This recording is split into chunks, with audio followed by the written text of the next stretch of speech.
Hey guys, welcome back to Bright Night Tech. My name is Berto and today we're working on part 1 of my Garrick helmet from the CW show The Flash.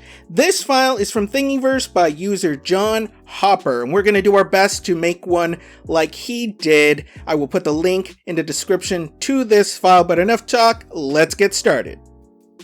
Alright, here I am printing each half. I do have a CR10, so I think I probably could have fit both pieces, but I was trying to play it safe and just did one at a time, but I could tell part of the corner is already lifting up, which may be a problem. And here are the finished wings. There was a file for just the whole wing by itself, but I was having trouble figuring out how to print it without having a bunch of support, so not a big deal. They're thin pieces, just glue them together later, that's it. Okay, so like I said, one half of it was peeling up. So here I went ahead and super glued it, and you can tell that there is a huge gap there in the seam, which we are going to fill with wood filler a little bit later, but I went ahead and just super glued these together. And the next step is we are going to plastic weld it. Now what I do to plastic weld is that I get some leftover filament and I get my little melting tool here, which I'm going to put the link in the description to what it is. It's essentially a small soldering iron, and I use this flat insert tip piece to flatten the plastic into the seam to make it nice and rigid and stronger. And you definitely want to wear a respirator or something because the fumes, you do not want to breathe in those fumes for a really long time. I am wearing a respirator at this point. But you just go through, you melt it into the gaps there, and it should hold up a lot better. You can go and sand it down, but I think I'm just going to leave it like that because I don't care. So that is that. And next part is we're going to cover it with wood filler, but we are going to glue the wings first.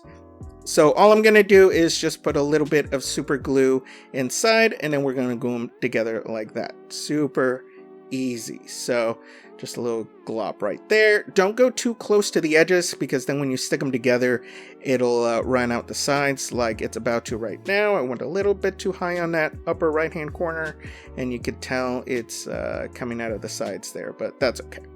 Alright, now because the edges were not totally flat, I am going to have to sand it so I can fit those wings in there. Okay, so now we're going to go ahead and use some wood filler to cover this up. I use the Elmer's brand, and I'm going to start down the seam to fill in any gaps or imperfections. We are definitely going to have to do quite a bit of work on that edge there that is a pretty sizable gap. So just cover it up like that, and you are done. Just like that. We're going to let it cure till tomorrow, but before that we are going to do the wings as well. Now the wings are a little bit different. All I'm going to do is just do the little inside part because, you know, the design, the little grid mark on it isn't bad. I think it actually goes with the design. So I'm just going to put a little bit there and not worry too much about covering it completely because it's just going to be a light little sand on it. Just like that.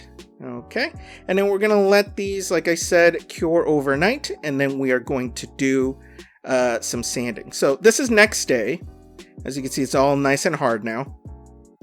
And I'm going to take some sandpaper. I'm taking 320 here, and I'm going to just go through and sand it down. You want to take as much of that material down and get it as smooth as possible. It's not going to be like super duper smooth quite yet because we still have a few steps to go through, but you just want to do your best. We're going to do this a few times. So I finished the helmet there. Now I'm going to do the wings, and when you look at the helmet, you're still going to see some crevices and divots and craters still there, but that's okay. We're going to take some filler sandable primer to it and then take care of it that way. I went ahead and put a little extra wood filler, so we're going to wait another day before priming it just to fill in those extra gaps, just so it looks as well as it can.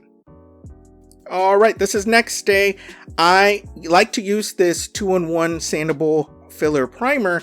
I am running out. This can is near to the end, so we're gonna hope and pray that it is enough to cover this entire helmet. So I can tell it's really struggling to get any paint out, but let's see if we can make it work.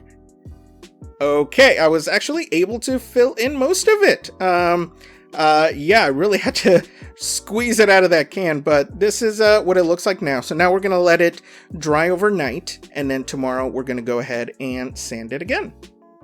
So let's take a look. Okay, here we go.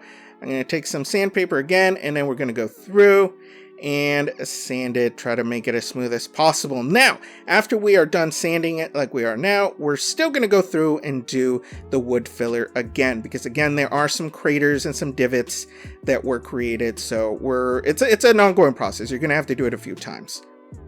Okay, here it is, covered in more wood filler, and we're gonna let it dry, and hopefully I'll be able to go to the store and get more sandable primer so we can do the rest of it.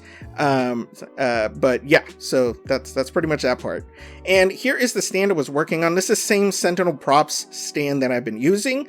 I'm just gonna do this color red, and then I'm gonna do the same type of gold that I did on my Dr. Fate helmet as the DC letters, and it's going to look really, really good. I'm really happy with it. Yeah. All right. Well, thanks for watching. If you have any questions, go ahead and put in the comments below. Don't forget to subscribe and hit that bell button for notifications, and we will see you next time.